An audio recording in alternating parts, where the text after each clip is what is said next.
Le Japon, pays souvent à l'avant-garde des innovations technologiques, envisage de révolutionner le transport de marchandises en se détachant des méthodes traditionnelles. Une idée innovante a récemment vu le jour. Des liaisons automatisées sous forme de tapis roulants pour remplacer les camions. Le projet ambitieux, qui attire l'attention des experts et du grand public, pourrait transformer le paysage logistique du pays. Explorons les détails de cette initiative audacieuse, ses objectifs, ses défis, et les implications qu'elle pourra avoir dans un avenir proche. Remplacer les camions de transport. Inspiré par le concept des restaurants de sushi où les mets circulent devant les clients sur un tapis roulant, le Japon envisage d'appliquer une idée similaire à l'échelle nationale pour le transport de marchandises. Alors si vous ne voyez pas de quoi l'article parle, il parle de ça. Vous voyez, il y a certains restaurants de sushi où les plats circulent sur des tapis roulants.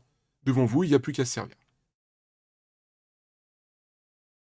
Ce projet, proposé par une délégation d'experts du ministère japonais du territoire, des infrastructures, des transports et du tourisme, ambitionne de créer des liaisons automatisées qui achemineraient des conteneurs de plusieurs tonnes sur des tapis roulants géants. Alors là, vous voyez, on ne parle pas d'une start-up bancale qui a un projet complètement loufoque. C'est clairement un ministère qui prévoit de faire ça, quoi. La première ligne potentielle entre Tokyo et Osaka, deux villes séparées par environ 500 km, est déjà en cours d'étude. Ce projet prometteur pourrait voir le jour dans une décennie et marquer une rupture avec les méthodes de transports actuelles.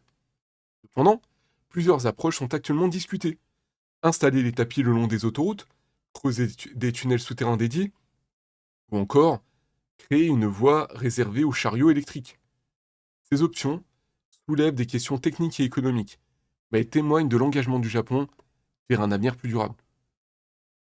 On va voir qu'en matière d'avenir durable, le Japon, ils sont pas les mieux placés.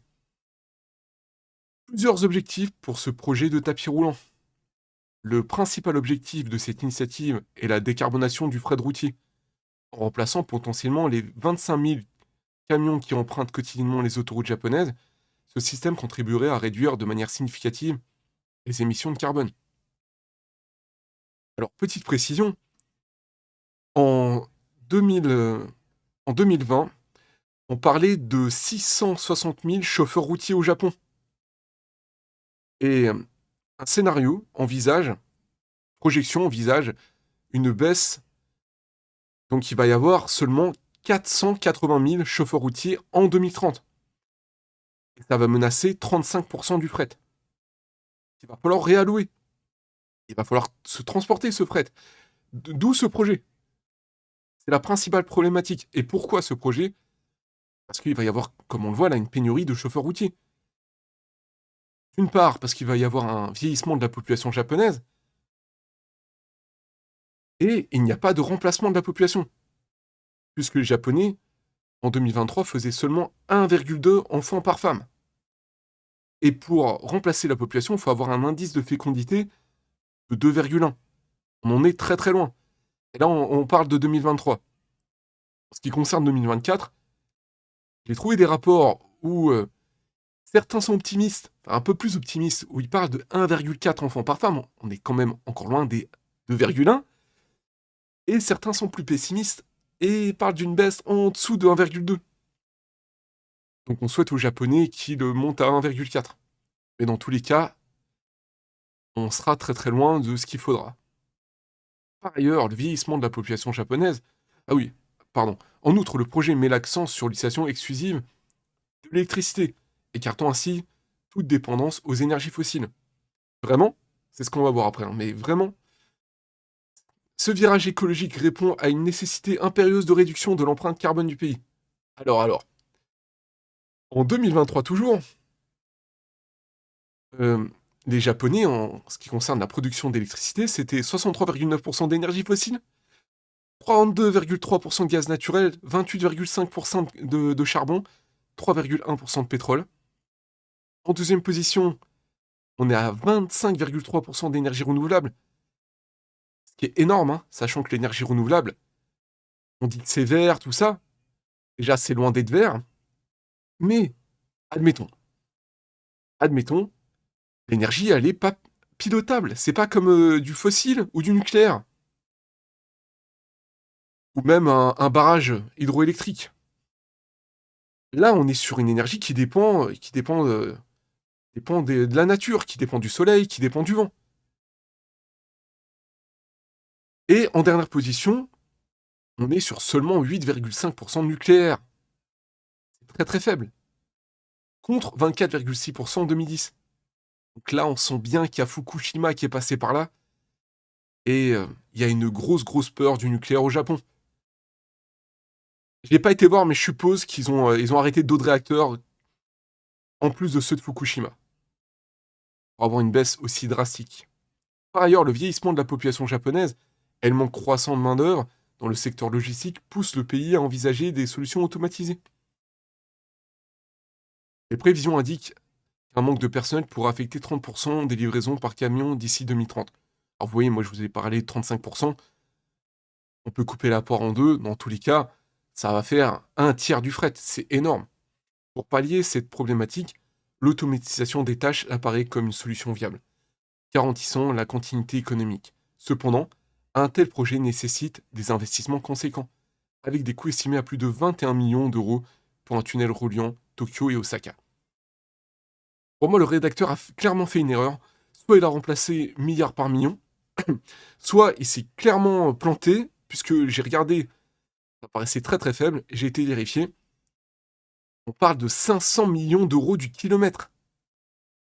Et pour la totalité du projet, il y a une estimation à 23 milliards d'euros.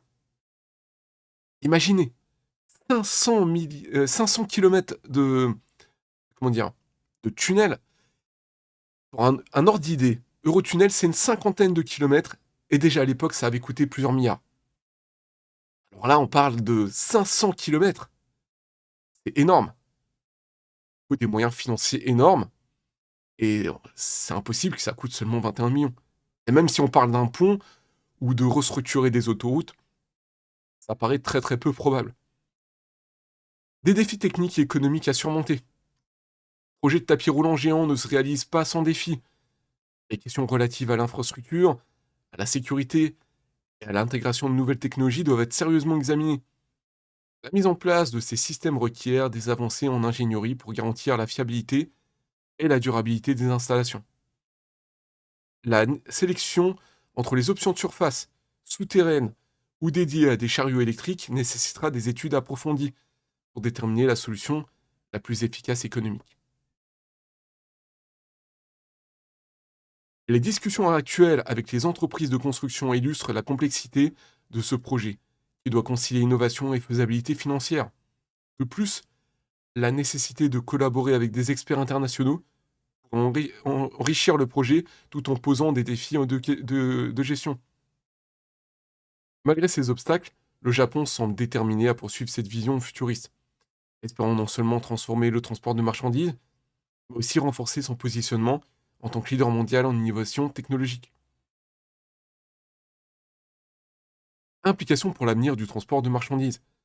La mise en œuvre de tapis roulants géants au Japon pourrait avoir des répercussions bien au-delà de ses frontières.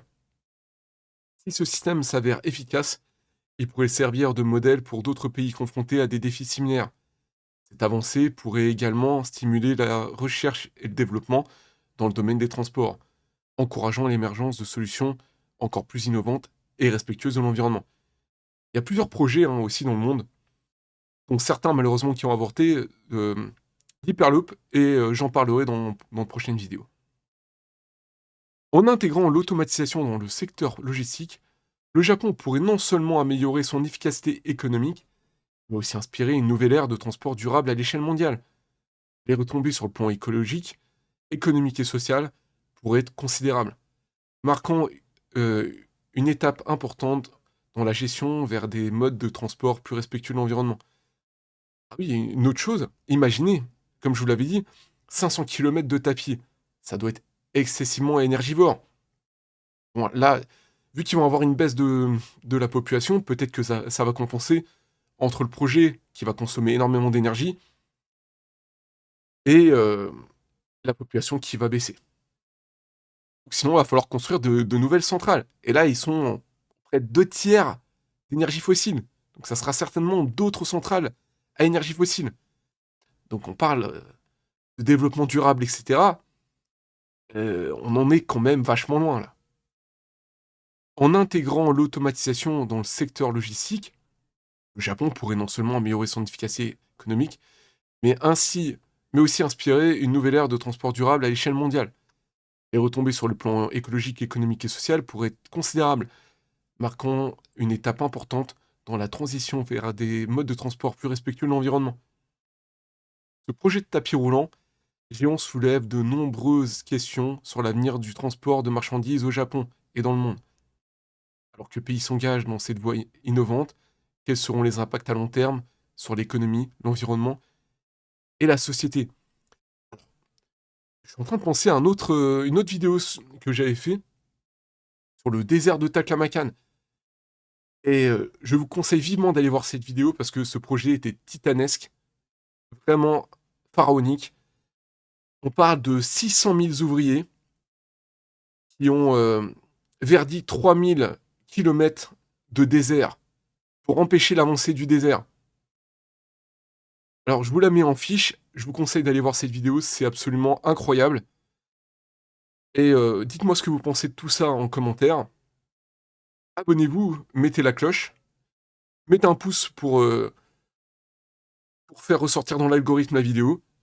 Et moi, je vous dis à la prochaine.